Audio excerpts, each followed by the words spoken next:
Bonjour, dans cette vidéo astrologique, on va aborder le sujet de la nouvelle lune du 2 octobre. Donc la conjonction Soleil-Lune en Balance, la nouvelle lune qui représente un nouveau début dans la sphère collective et la sphère relationnelle, c'est-à-dire avec le signe de la Vierge qui précède le signe de la Balance, on a quitté l'idée de nous perfectionner, de devenir plus performants, d'exercer notre travail de manière assidue. Donc on s'est déjà entraîné dans cette gestion de la routine, des obligations, des devoirs, des tâches, des choses pareilles.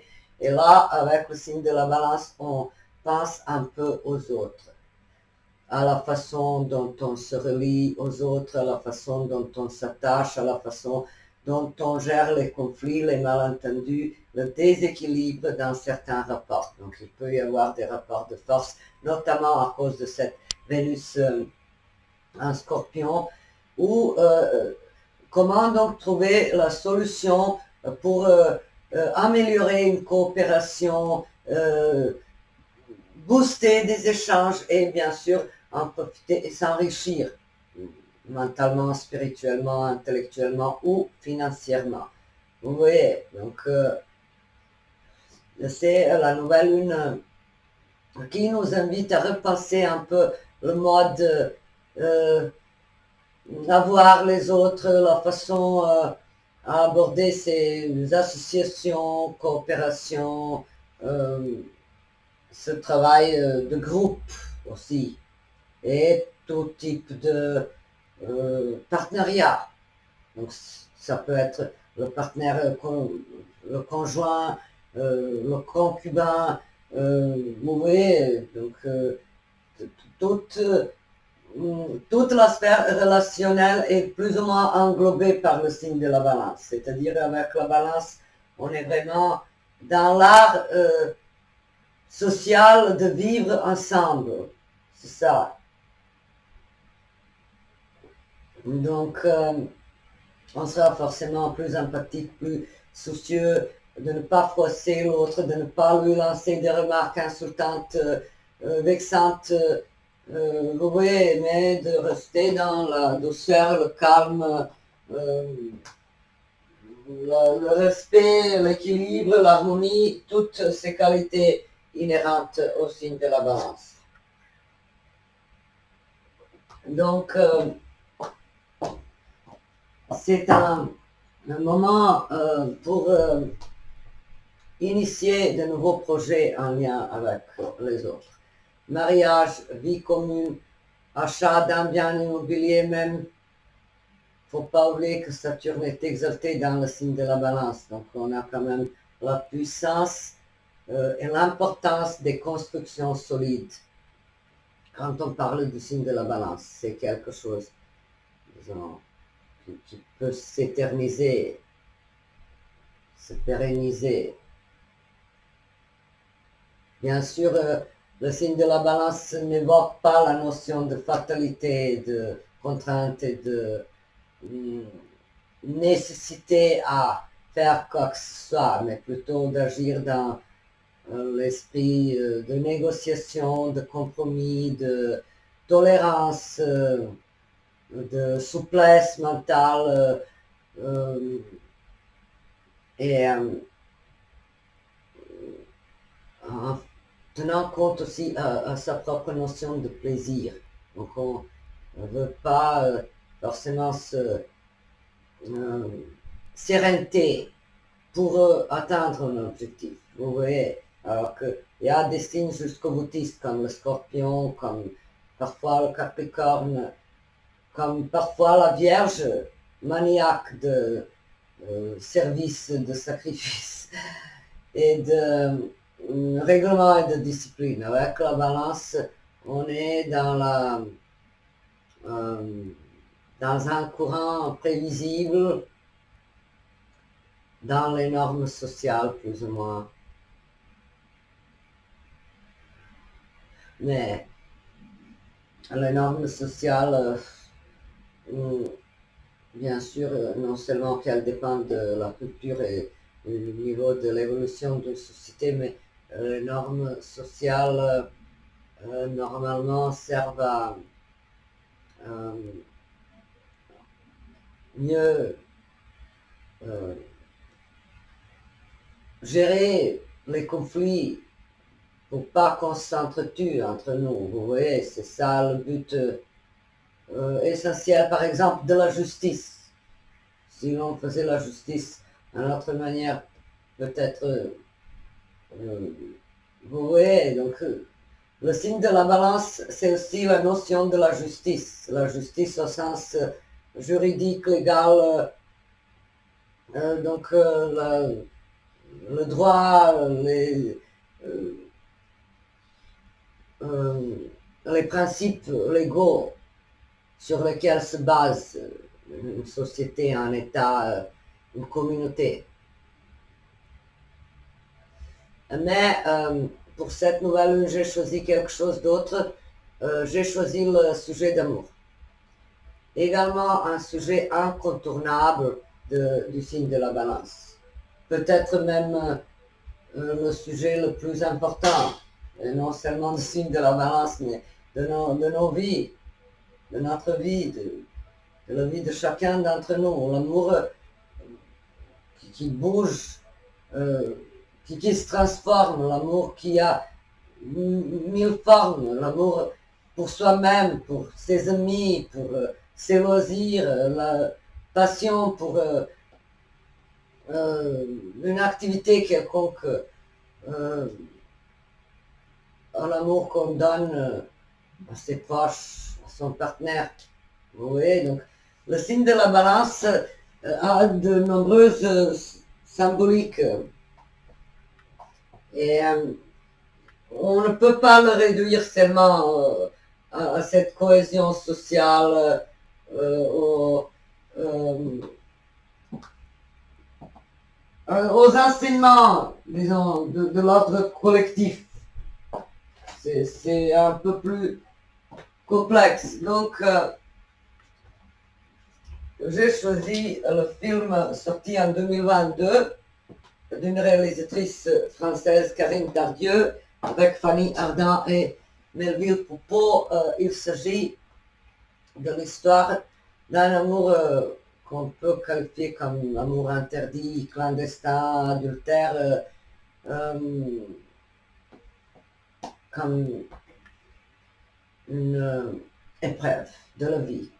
Et c'est souvent le cas que l'amour représente l'épreuve quand on a Vénus en Scorpion dans les parages. Donc on ne peut pas se séparer de cette notion du risque, du danger, de l'interdit, du tabou, de quelque chose de répréhensible, quelque chose qui pourrait détruire notre existence.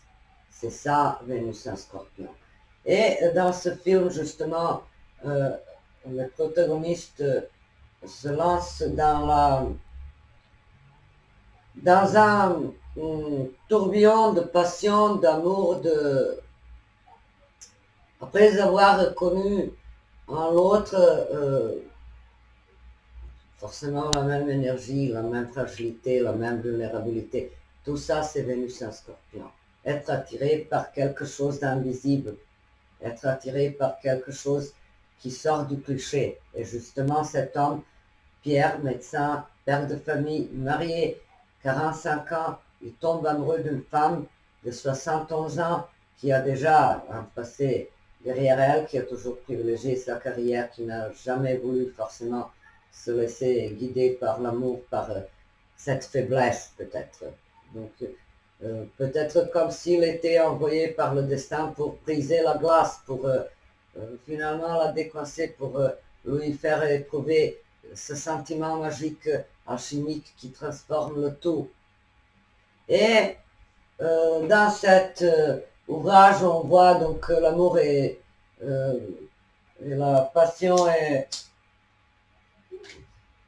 les obstacles pernicieux d'un attachement, d'une liaison qui n'a pas d'avenir. C'est-à-dire la femme croit qu'elle n'a pas d'avenir et pourtant le film peut-être n'a pas été filmé pour militer en faveur de la reconnaissance d'une intégrité personnelle des femmes âgées, des personnes âgées, mais le film aborde ces questions délicates, un amour qu'on a parfois l'envie de laisser de côté. Donc, est-ce qu'on peut vraiment aimer quand on a 71 ans? Qu'est-ce qu'on attend de l'amour? Étant donné que le signe de la balance, comme j'ai déjà évoqué, représente plus ou moins l'encadrement social des unions, d'une union, union conjugale, matrimoniale, union professionnelle, des liens et des contrats qu'on a avec les autres. Et dans ce sens-là, Vénus en Scorpion vient bouleverser un peu cet encadrement, cette forme bien définie et stricte des unions légales et bien définies par la loi. Vous voyez, donc le signe de la balance, c'est le mariage, c'est la signature, c'est la promesse de rester ensemble jusqu'à ce que la mort ne les sépare. Mais hélas, c'est bancal, cette attitude ne tient pas debout. Vous voyez, Vénus en Scorpion, justement, suggère la sortie de ce sentier battu, de ce mode prévisible de vivre l'amour et sa vie affective. Et Vénus en Scorpion pourrait représenter toutes sortes d'amour impossible, improbable, interdit, mais aussi inéluctable et comme envoyé par destin. Mais ce ne sont pas les coups de foudre, ce sont des sentiments qui consument l'individu à petit feu, parfois, voilà, ça se dégage de la façon d'un volcan, ou parfois même de la façon d'une dynamite. Donc, ce sont les amours vraiment turbulents avec Vénus en Scorpion qui laissent des ravages, après lesquels on ressent les déflagrations dans notre mental, dans notre âme, dans notre psyché. Et donc, les archétypes qu'on pourrait aussi associer à cette Vénus en Scorpion, c'est la différence d'âge, c'est les amours vraiment difficiles, compliqués, comme par exemple dans la mythologie, c'est le mythe d'Édipe qui tombe amoureux d'une femme plus âgée, et puis Phèdre dans la tragédie de Racine, et de nombreuses histoires tout autour de nous, forcément. On voit des choses comme ça, où il y a une transgression de tout ce qui est permis, légal, habituel. Donc, avec Vénus en Scorpion, on rentre un peu dans la perversité, dans les rapports de force, dans le déséquilibre, dans le mélange d'Eros et de Thanatos. C'est ça, Vénus en Scorpion. Et justement, à cause de cette Vénus en Scorpion, j'ai choisi cet ouvrage où l'on voit les tourments d'une femme bouleversée par ce nouveau sentiment qu'elle n'a jamais connu auparavant, évidemment. Et donc, l'exclusivité de l'amour, Vénus en Scorpion aussi, alors qu'avec le signe de la balance, je dirais qu'il y a davantage une idée de respect, de normes, de traditions, de tout ce qui est conforme à la loi, aux traditions, aux coutumes, aux mœurs. Vénus en Scorpion, c'est tout autre chose. C'est suivre les impulsions de son âme, de suivre ses ressentis, donner libre cours à ses fantasmes, oser voir plus grand, mais pas dans le sens de s'épanouir, mais peut-être juste pour se brûler, pour tenter de nouvelles expériences, essayer ces nouveaux défis coûte que coûte. Payer l'amour au prix de sa vie, voilà, ça me vient à l'esprit. La chanson de Charles Aznavour. Donc, il y a cette idée de fatalisme aussi, avec Vénus en Scorpion, et pendant cette nouvelle lune, ça peut être pour nous tous une présence de quelque chose de divin ou de fatal ou de force majeure, quelques facteurs qu'on ne peut pas maîtriser nous-mêmes, mais il faut faire avec, assumer, tout simplement. Assumer quelques changements, quelques tremblements, quelques secousses dans notre vie et essayer de voir ce que ça nous apprend, forcément. En quoi ça nous fait évoluer. Et je dirais que peut-être avec Vénus en Scorpion, plus qu'avec les autres, plus que dans les autres signes, il y a cette connotation de souffrance qui en oublie. La souffrance qui rend les gens plus lucides. En dépit de cette fragilité, de ce désarroi intérieur, il y a quelque chose de très sage. Il y a une philosophie de vie qui pourrait voir jour après avoir vécu ces expériences traumatisantes et difficiles. Donc, heureusement, Vénus est bien aspectée à Mars.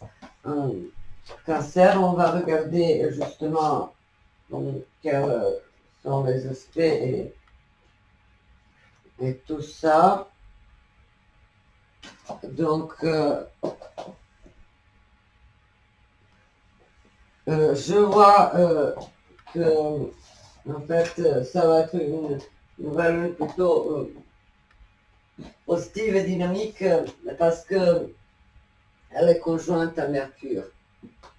Et le seul aspect un peu éprouvant, c'est l'aspect du carré de nouvelle lune à Mars. Mais les carrés de Mars ne sont pas aussi redoutables que les carrés de Neptune, de Pluton, de Saturne.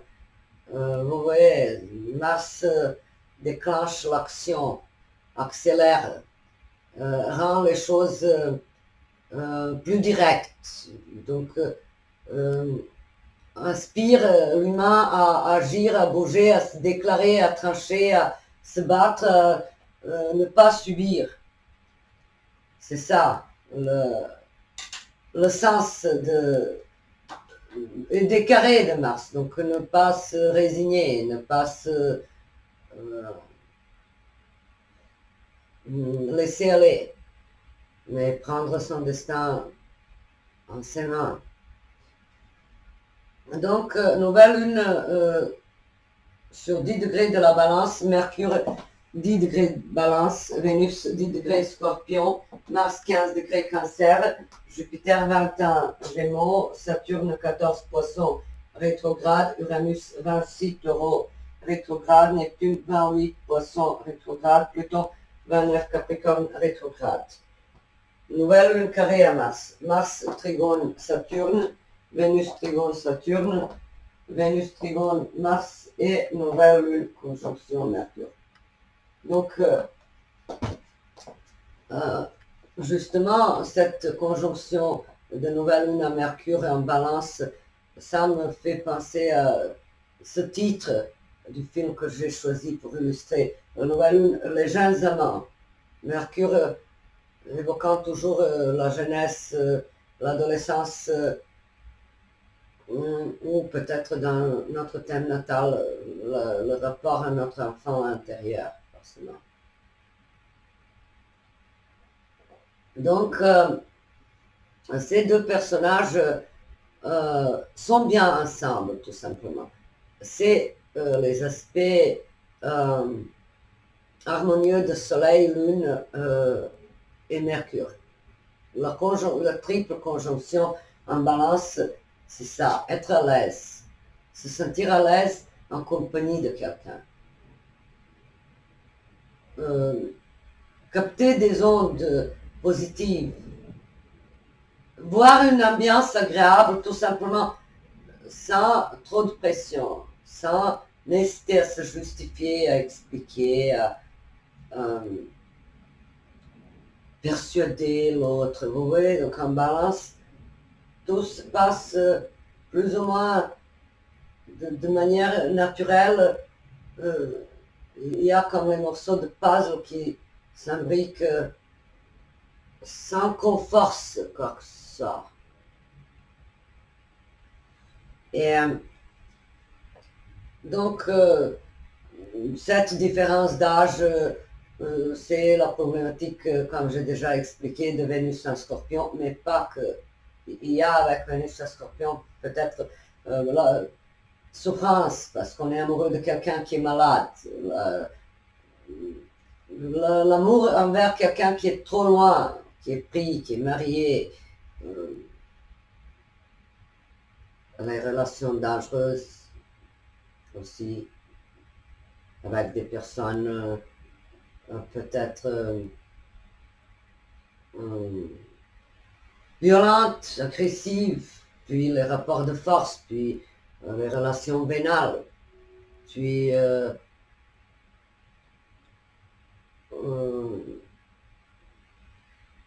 les tabous.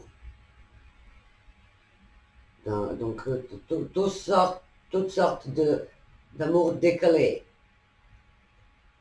Ça, c'est Vénus en Scorpion. Et justement, dans ce contexte, on a un homme marié, père de famille, Soleil, Lune en Balance, mais qui est touché au plus profond de son être par la manifestation de cette Vénus en Scorpion. Oui, donc c'est quelque chose qu'il n'arrive pas à expliquer, qu'on ne peut pas peut-être comprendre rationnellement. C'est ça, ce type d'attirance et d'amour aveugle et amour difficile et amour compliqué, tout simplement. Donc, Vénus en Scorpion pourrait être aussi l'attirance pour tout ce qui est fruits défendus. Donc, on veut y goûter et on ne se retient pas.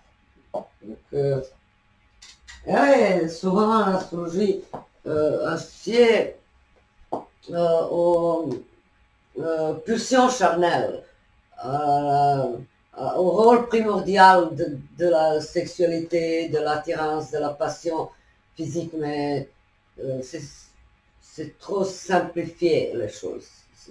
Ça ne révèle pas la vraie complexité de cette Vénus en Scorpion.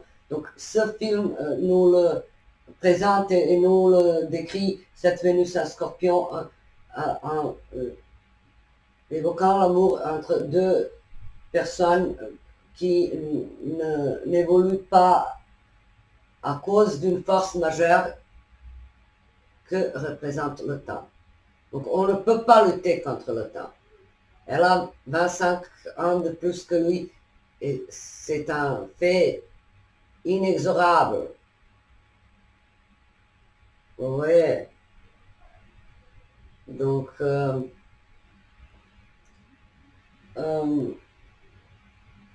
Vénus en Scorpion pourrait aussi marquer ses obstacles sur cette route d'épanouissement personnel. Donc on croise systématiquement quelques difficultés, on n'arrive pas à les surmonter aussi, à force d'agir de manière brave et courageuse et de se battre, mais il y a toujours cette fatalité qui plane en dessus de nous et qui nous retient ou qui nous fait reculer ou qui nous fait douter ou qui nous rend malheureux, impuissants ou frustrés. C'est ça le sens de Vénus en Scorpion. Et non seulement être attiré par quelque attirance, être attiré par l'aspect purement physique et ne voir que l'objet du désir en l'autre. C'est plus pesant, cette symbolique. Il y a aussi beaucoup de contradictions, beaucoup de lutte intérieure avec cette Vénus en Scorpion.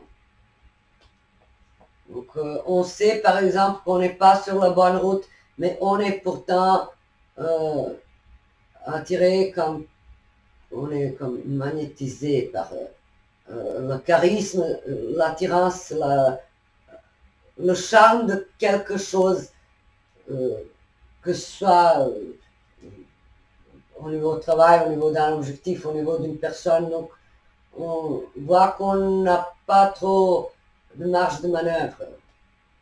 On s'est transformé en poupée qui suit un sillage fataliste qui n'a pas trop de place pour utiliser son libre arbitre. C'est ça aussi. Donc, avec ce climat de soleil-lune en balance,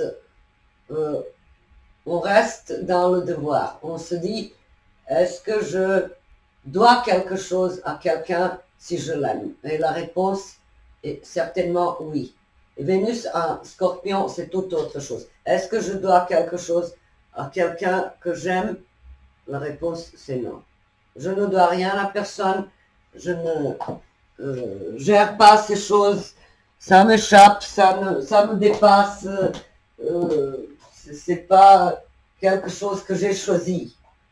Et c'est justement le contexte où se développe cette histoire d'amour improbable entre deux personnes qui s'aiment de manière intense.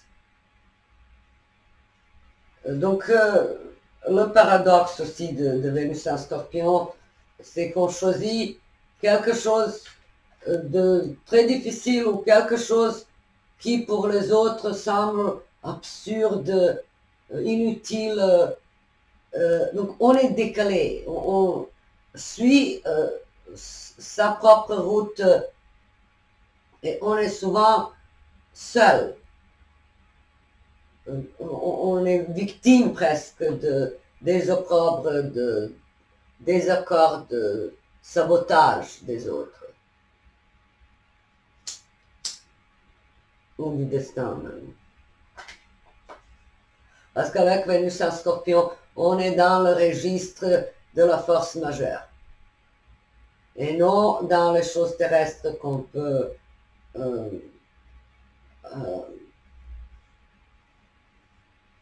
apprivoiser.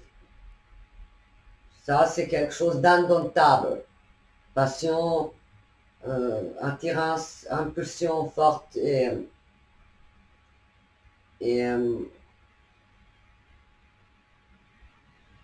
peut-être un goût de frôler la mort en éprouvant des expériences intenses et profondes.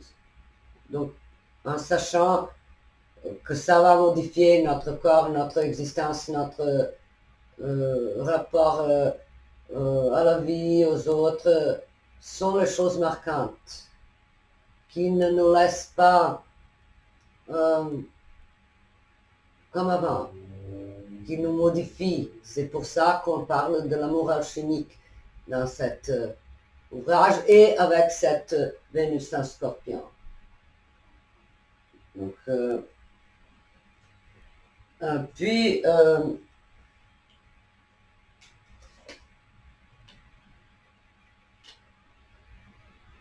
le courage personnel. dans cette période, je dirais, le courage, l'initiative, l'envie de se battre et de poursuivre sa route en dépit de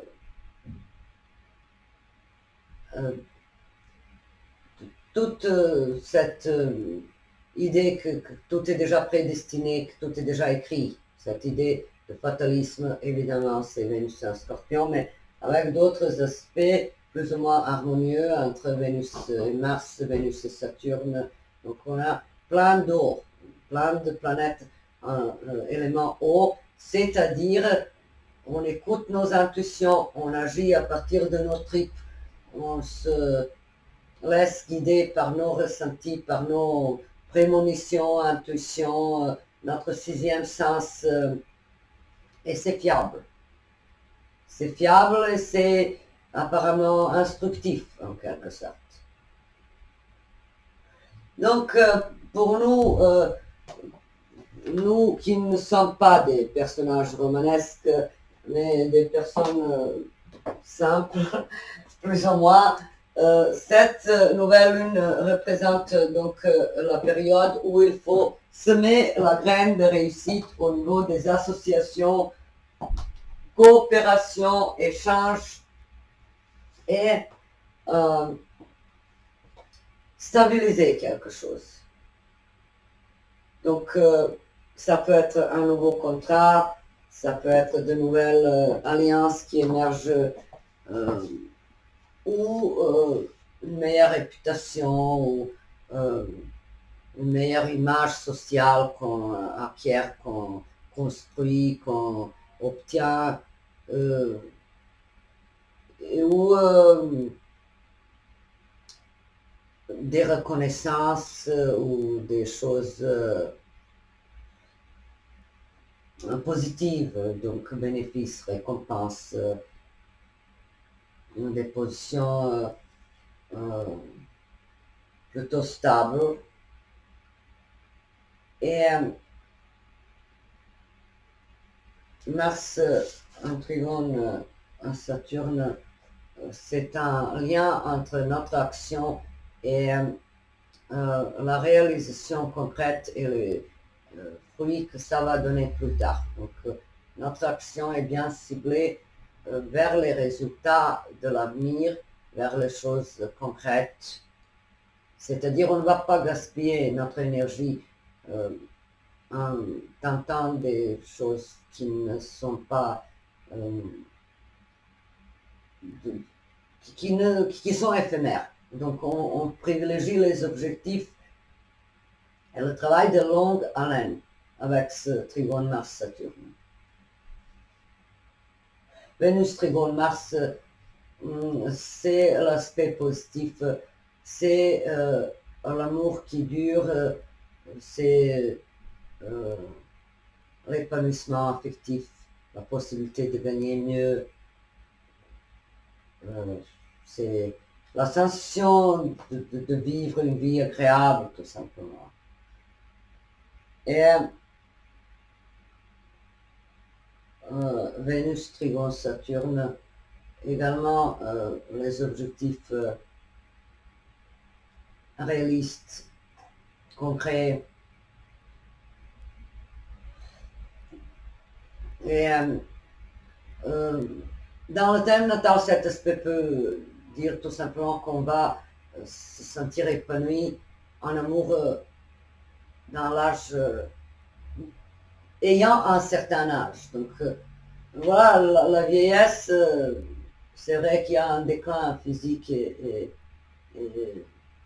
la dégradation et l'altération du mental, de l'esprit, du corps avec le temps, mais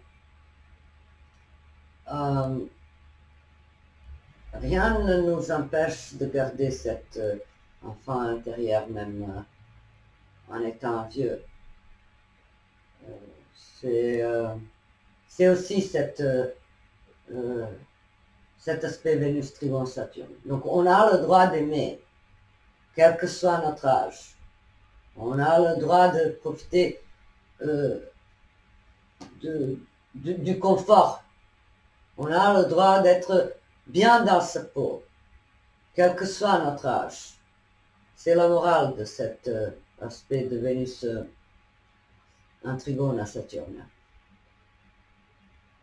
Donc, ne pas limiter son affirmation, ses plaisirs, son ascension dans une sphère à la période de jeunesse. Mais on peut être bien dans sa peau ayant 60, 70 ans, 80 ans, quand on sait vivre, quand on se connecte à soi-même, quand on apprend, quand on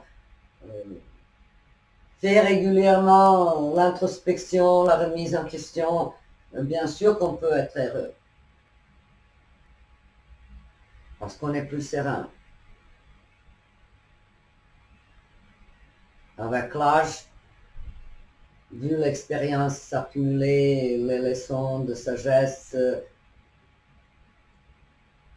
et peut-être quand on sait qu'on ne peut plus être surpris de manière négative, parce qu'on a déjà tout vu, on a vu des pervers, des méchants, des fous, tout type de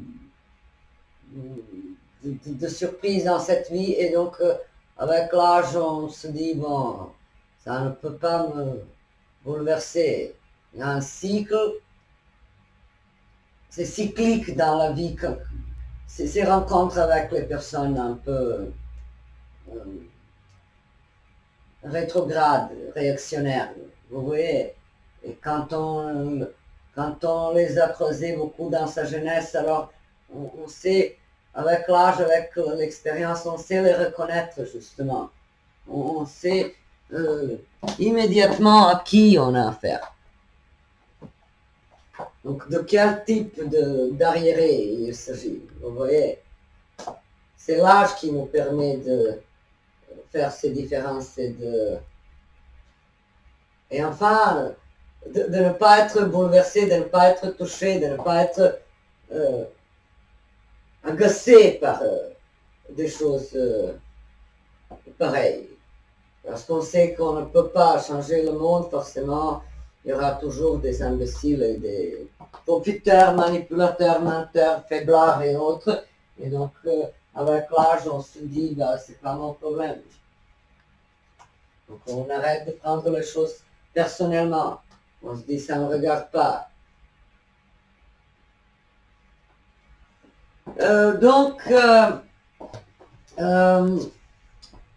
Peut-être j'ai oublié de dire que cette Vénus en Scorpion pourrait aussi évoquer l'abus. Peut-être, mais bien sûr ce n'est pas le cas dans ce film, il n'y a pas d'abus.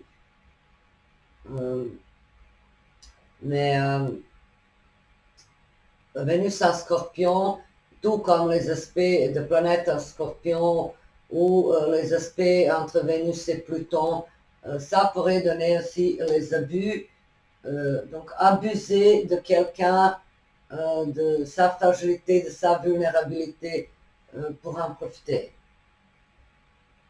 Mais comme j'ai déjà dit, il ne faut jamais simplifier un aspect en disant par exemple Vénus en Scorpion, c'est l'attirance pour le corps, on veut coucher avec tel ou tel parce qu'il dégage je ne sais pas quelle énergie ténébreuse, irrésistible. Donc c'est pas ça, c'est plus complexe. C'est peut-être être amené à mener une lutte avec soi-même, combattre ses démons, s'exorciser, toucher le fond et renaître de ses cendres à nouveau, reconstruire, détruire pour mieux reconstruire. C'est ça le sens des planètes en Scorpion. Et Vénus en Scorpion, apparemment, c'est l'amour. On n'a pas peur de détruire quelque chose, en l'occurrence l'homme marié, ce médecin Pierre de 45 ans, il veut quitter sa femme, sa famille, donc détruire quelque chose au profit d'une histoire apparemment irrésistible, d'un lien irrésistible. Et pour nous tous, étant donné qu'on a les aspects positifs entre Vénus et Mars, Vénus et Saturne, ça peut être l'envie de se battre pour s'affirmer, pour se montrer tel que nous sommes, forts, braves, endurants, résistants, costauds, un peu guerriers, concernant tout ce qui nous tient à cœur. C'est ça Vénus en Scorpion aussi. Le côté jusqu'au boutiste, parce qu'on sait que la solution tiède ne nous convient pas. Donc on veut tout ou rien. Et voilà, j'ai cette fois, encore une fois, j'ai enrichi la symbolique des astres et des contextes qu'on attribue. Par exemple, voilà, avec Vénus en Scorpion, on peut dire l'amour basé sur l'attirance, la répulsion, l'amour avec du dégoût, avec de la haine, avec de la rancune, l'envie de vengeance, la jalousie, le contrôle, la possessivité. Mais il y a quelque chose d'autre, de plus complexe, que je vous ai décrit dans cette vidéo. Donc, je vous souhaite une belle et douce période de la nouvelle lune dans le signe de la Balance du 2 octobre et on se voit très prochainement. Bonne journée.